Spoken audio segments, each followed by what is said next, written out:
ओम शांति। 27 मार्च 2024 के ईश्वरीय महावाक्य हैं। आज के मधुर मुरली का सार। मीठे मीठे प्यारे प्यारे शिव बाबा ने कहा, मीठे बच्चे, सत्य सुनाने वाला एक बाप है, इसलिए बाप से ही सुनो, मनुष्यों से नहीं। एक बाप से सुनने वाला ही ज्ञानी है। प्रश्न मुरली का, जो आत्माएं अपने देवी देवता घराने की होंगी, उनकी मुख्य निशानी क्या होगी? उत्तर, उन्हें यह ज्ञान बहुत अच्छा और मीठा लगेगा। वह मनुष्य मत को छोड़ ईश्वरीय मत पर चलने लग पड़ेंगे। बुद्धि में आएगा कि श्रीमत से ही हम श्रेष्ठ बनेंगे। अभी यह पुरुषोत्तम संगम युग चल रहा है, हमें ही उत्तम पुरुष बनना है, कनिष्ठ से उत्तम बनना है ना आत्मा को। तो बाबा कहते हैं यह पुरुषोत्तम संगम युग चल रहा है, हमें ही उत्तम पुरुष बनना है। ओम शांति। मीठे मीठे रूहानी बच्चे, आत्म अभिमानी भव। बाबा वरदान देते हैं, आत्म अभिमानी भवते ही भव। देह का अभिमान छोड़ अपने को आत्मा समझो। यह भी जानते हो परमात्मा एक है, परमात्मा एक है। ब्रह्मा को परमात्मा नहीं कहा जाता है। ब्रह्मा के 84 जन्मों की कहानी को तुम जानते हो।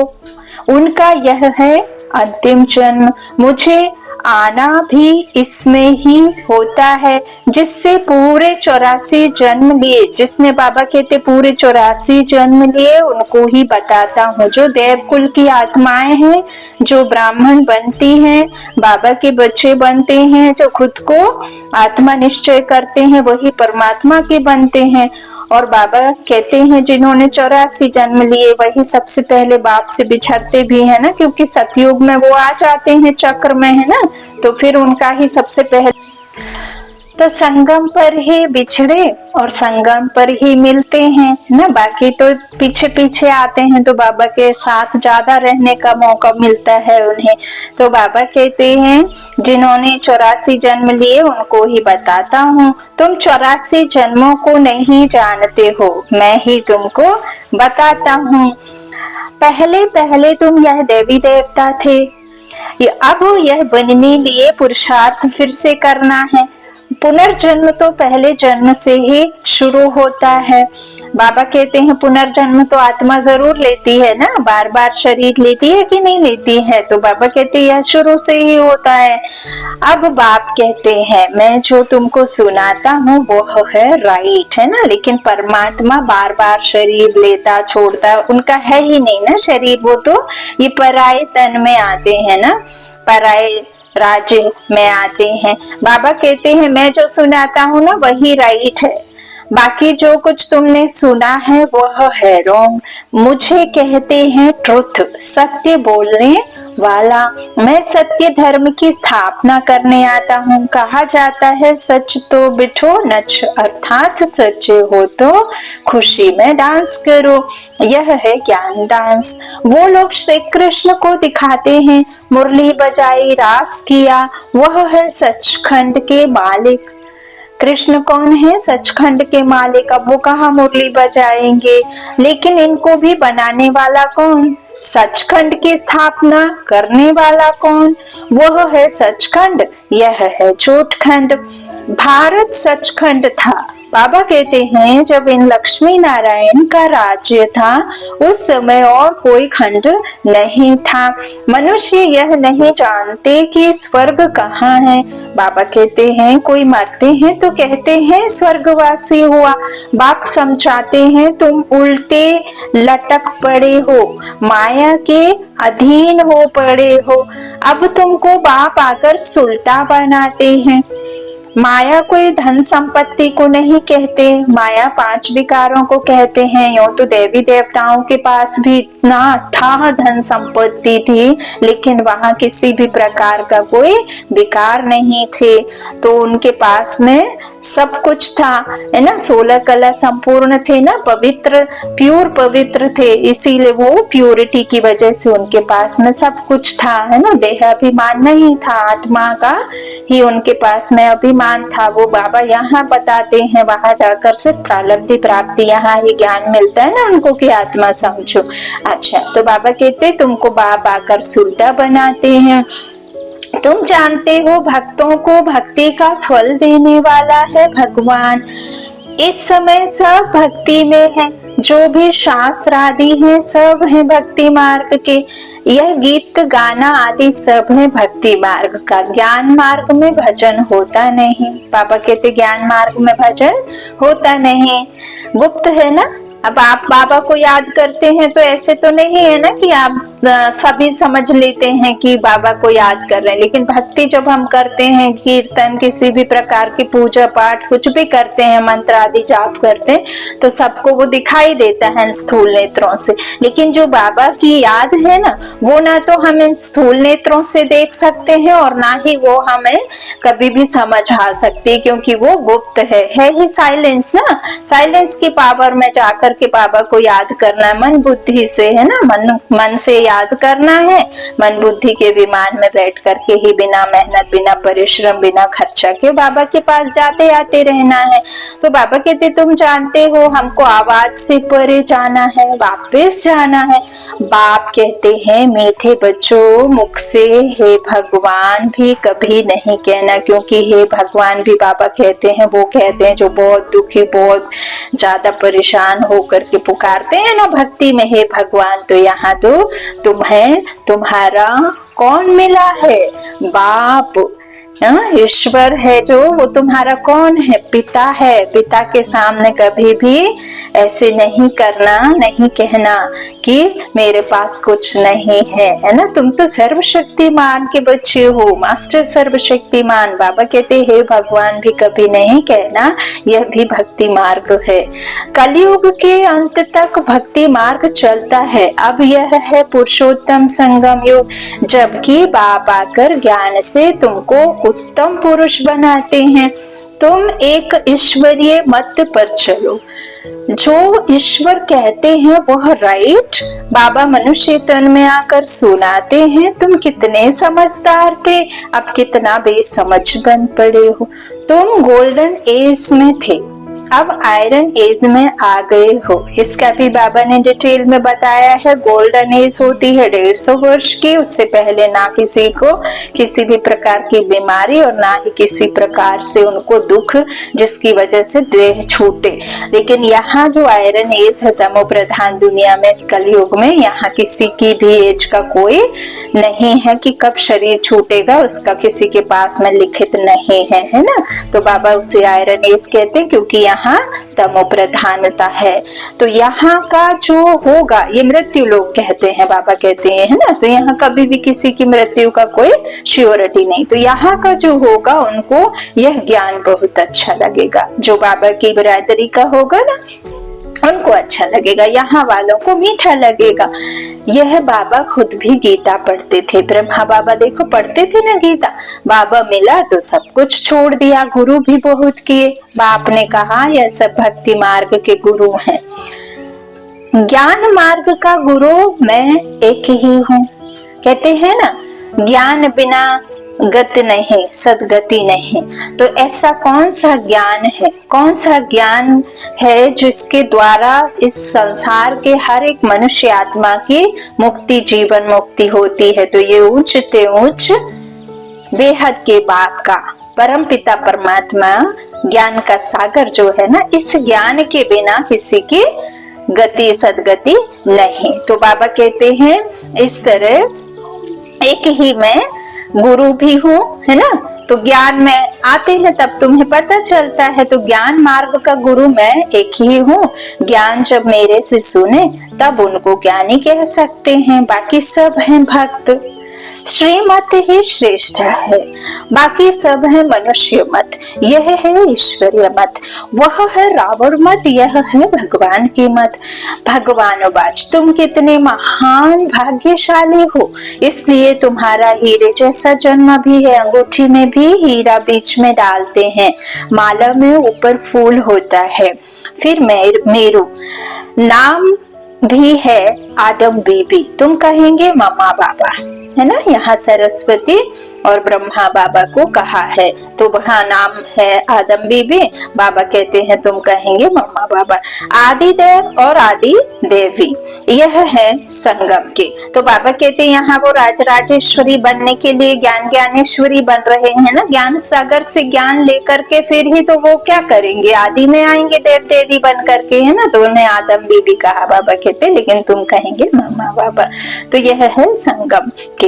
संगम युग ही सबसे उत्तम है, सबके इस राज्य की स्थापना हो रही है। बाबा कहते जबकि इस राज्य की स्थापना हो रही है, तुम बच्चों को 16 कला संपूर्ण यहाँ बनना है। पुरानी दुनिया को नया बनाने बाप आते हैं। इस दुनिया का ड्यूरेशन कितना है यह भी तुम बच्चों के सिवाय कोई नहीं जानते। लाखों वर्ष कह देते हैं, यह सब है झूठी बातें, झूठी माया, झूठी काया, झूठा सब संसार। कहा जाता है सच्ची सच्ची है ही नई दुनिया, यह है झूठखंड। फिर झूठखंड को सचखंड बनाना बाप का ही काम है।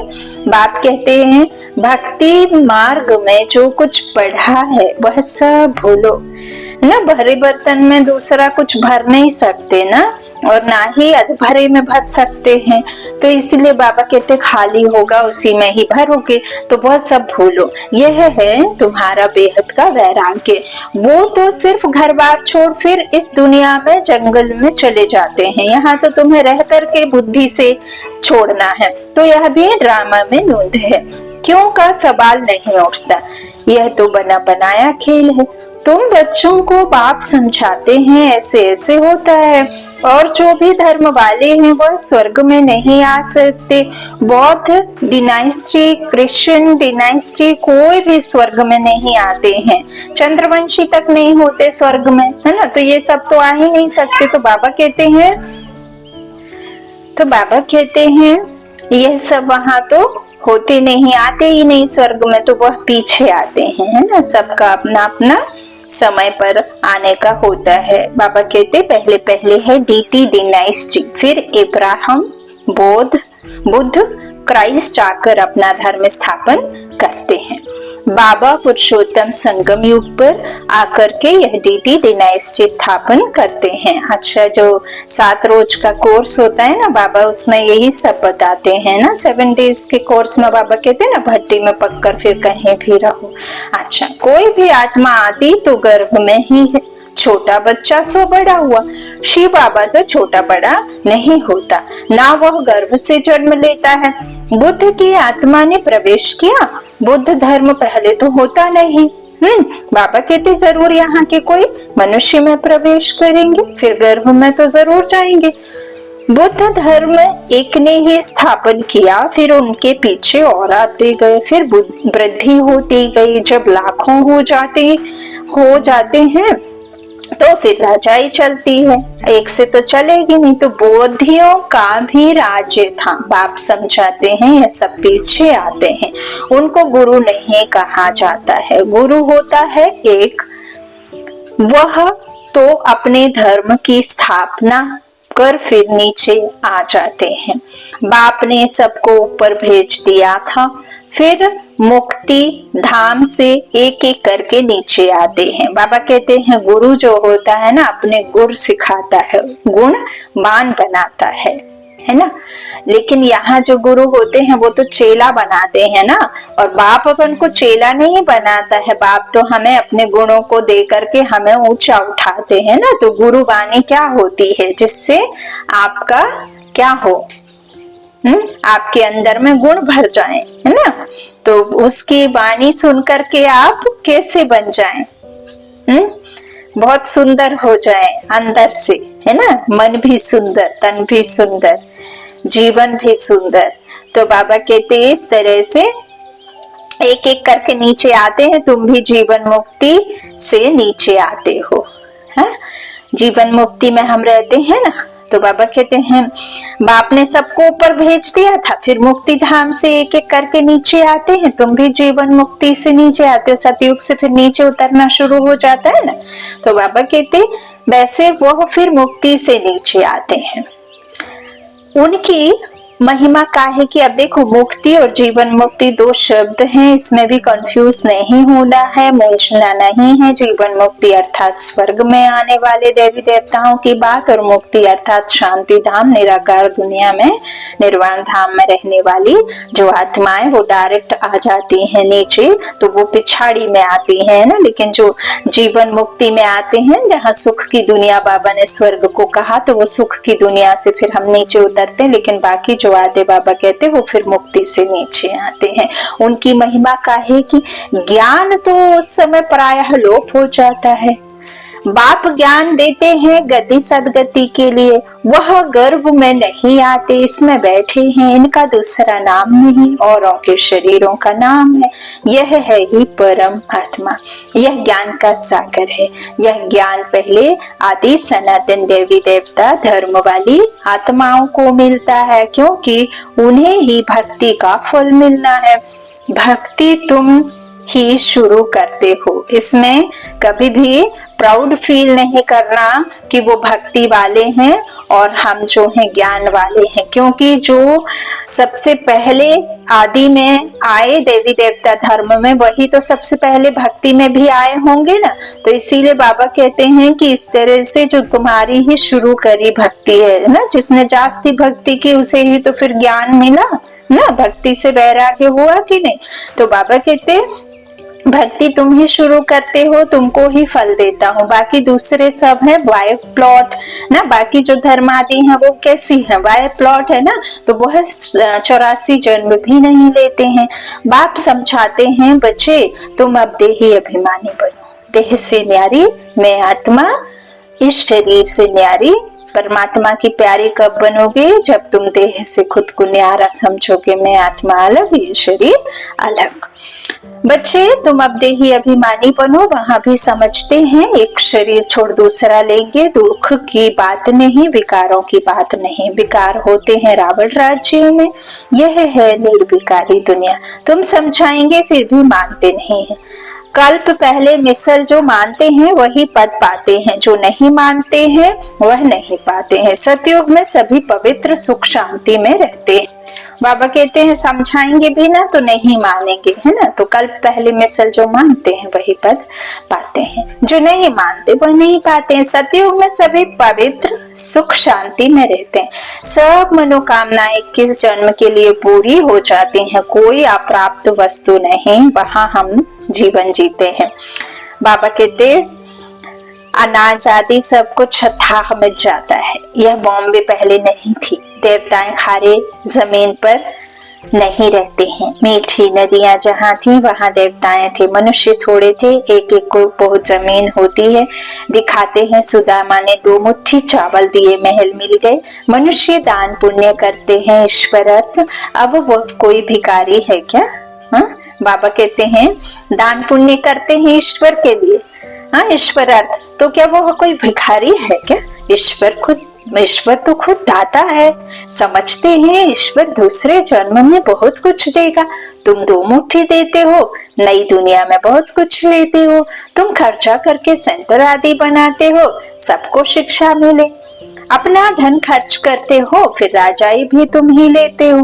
बाप कहते हैं मैं ही तुमको अपना परिचय देता हूँ। अब ऐसा नहीं है कि तुम हाथ फैलाओगे तो बाबा तुम्हारे घर में पैसा भर देगा या कुछ भी इस तरह से दे देगा, नहीं। बाबा तो तुम्हें पवित्रता देते हैं, है ना। उस प्योरिटी से ही तुम मन के जो विचारों की शक्ति से अपने जीवन को जीने की कला बाबा हमें सिखाते हैं। अपने कर्मों को श्रेष्ठ बना लो तो तुम उस कर्म श्रेष्ठ दुनिया में, कर्म प्रधान दुनिया में चले जाओगे, वहां मालिक बन जाओगे और फिर वहां पे सब कुछ बहुत अच्छा होगा, है ना। तो बाबा कहते हैं अपना परिचय देता हूँ। मेरा परिचय कोई को है नहीं, ना मैं किस तन में आता हूँ। मैं किसी भी तन में और दूसरे में तो नहीं आता। इस भैया भी नहीं जानते, बाबा कहते हैं कि मैं किस तन में आता हूँ, मैं आता ही हूँ एक बार, मैं आता ही एक बार हूँ जब पतित दुनिया को चेंज करना है। अब सतित बाबा कहते हैं पावन दुनिया में थोड़ी ना आऊंगा, हाँ पतित दुनिया को ही तो पावन बनाना है, तो मैं पतित पावन पावन दुनिया में कैसे आऊं, पतित दुनिया में ही आना पड़े। तो मैं हूँ ही पतित पावन, मेरा पाठ ही संगम युग पर है, सो भी एक्यूरेट समय पर आता हूँ, ना एक कम एक ज्यादा। तुमको यह थोड़े ही पता पड़ता है कि शिव बाबा इनमें कब प्रवेश होता है। ठीक वैसे ही जैसे कि एक सोल जब माँ के गर्भ में आती है तो माँ को या किसी और को पता चलता है क्या कि सोल उसमें जाकर के बच्चे में आ गई है, हाँ जीवात्मा। तो बाबा कहते हैं ऐसे ही मैं इनमें कब आता हूँ ये थोड़े ना पता चलता। श्री कृष्ण की तिथि तारीख मिनट घड़ियां लिखते हैं, इनका कोई मिनट आदि नहीं निकाल सकते, यह ब्रह्मा भी नहीं जानते थे। बाबा कहते हैं जब नॉलेज सुनाई तब मालूम पड़ा कशिश होती है, इसमें तो कट चढ़ी हुई थी। जब परम पिता परमात्मा ने प्रवेश किया तो तुमको कशिश हुई और तुम भागे, कोई भी तुमने परवाह नहीं की।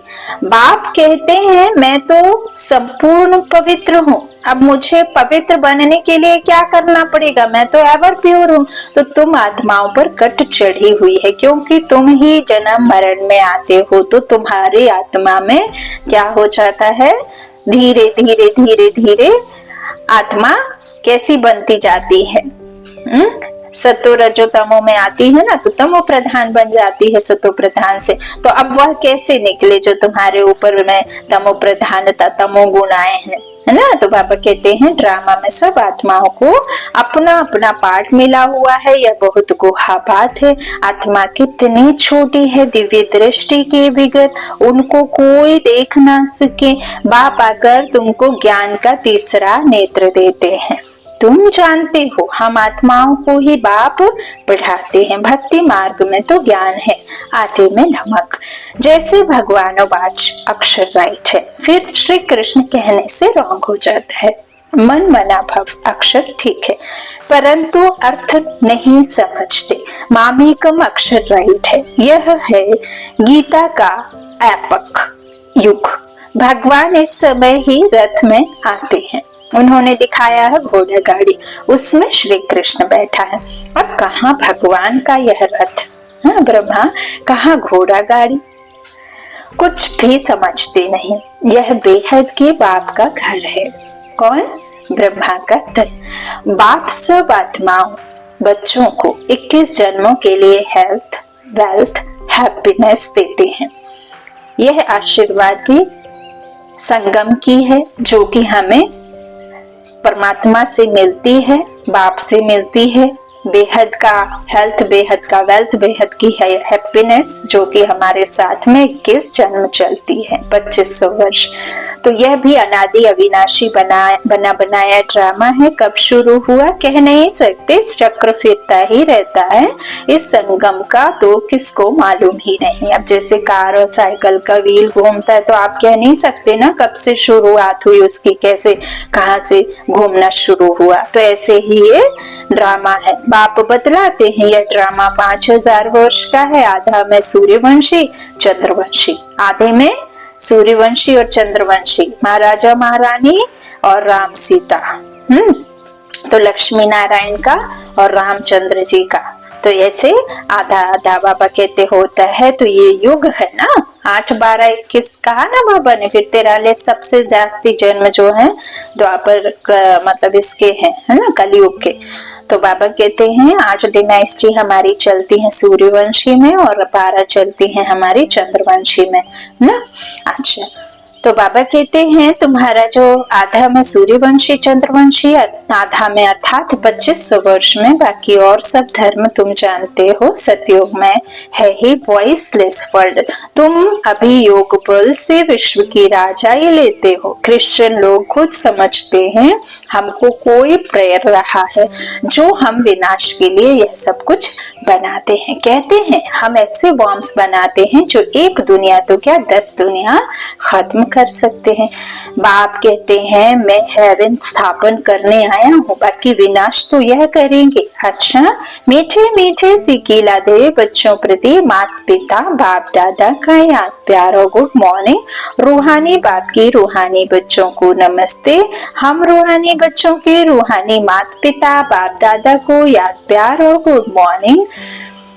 बाबा कहते आजकल धारणा के लिए मुख्य सार। पहला बाबा ने कहा बेहद का बैरागी बन, जो कुछ अब तक भक्ति में पढ़ा व सुना है वह सब भूलना है। एक बाप से सुनकर उनकी श्रीमत से स्वयं को श्रेष्ठ बनाना है। दूसरा, जैसे बाप संपूर्ण पवित्र हैं, उस पर कोई कट जंक नहीं, ऐसे पवित्र बनना है। ड्रामा के हर पाठधारी का एक्यूरेट पार्ट है। इस गुहा राज्य रहस्य को भी समझकर चलना है। वरदान है बाप और वरदाता, इस डबल संबंध से डबल प्राप्ति करने वाले सदा शक्तिशाली आत्मा भव। सर्व शक्तियां बाप का वर्षा और वरदाता का वरदान है। बाप और वरदाता, इस डबल संबंध से हर एक बच्चे को यह श्रेष्ठ प्राप्ति जन्म से ही होती है, क्योंकि आपने जन्म लिया तभी तो आपका पक्का हो गया था ना कि पिता से बेहद के बाप से मिलना तो नक्की था। तो जन्म से ही बाप बालक सो सर्व शक्तियों का मालिक बना देता है। और जिस दिन आपका अलौकिक जन्म हुआ, जिस दिन आपने उसे पर निश्चय कर लिया, उसी दिन आप निश्चिंत हो गए। और जिस दिन आप निश्चिंत हो गए तो उस दिन आपकी विजय निश्चित हो गई, है ना। निश्चय बुद्धि विजयंती, तो निश्चय होगा तब तो निश्चिंत होंगे। तो साथ साथ वरदाता के नाते से जन्म होते ही मास्टर सर्वशक्तिवान बनाए सर्व शक्ति भाव का वरदान दे देता है। तो एक द्वारा यह डबल अधिकार मिलने से सदा शक्तिशाली बन जाते हैं। स्लोगन, देह और देह के साथ पुराने स्वभाव संस्कार व कमजोरियों से न्यारा होना ही विदेही बनना है।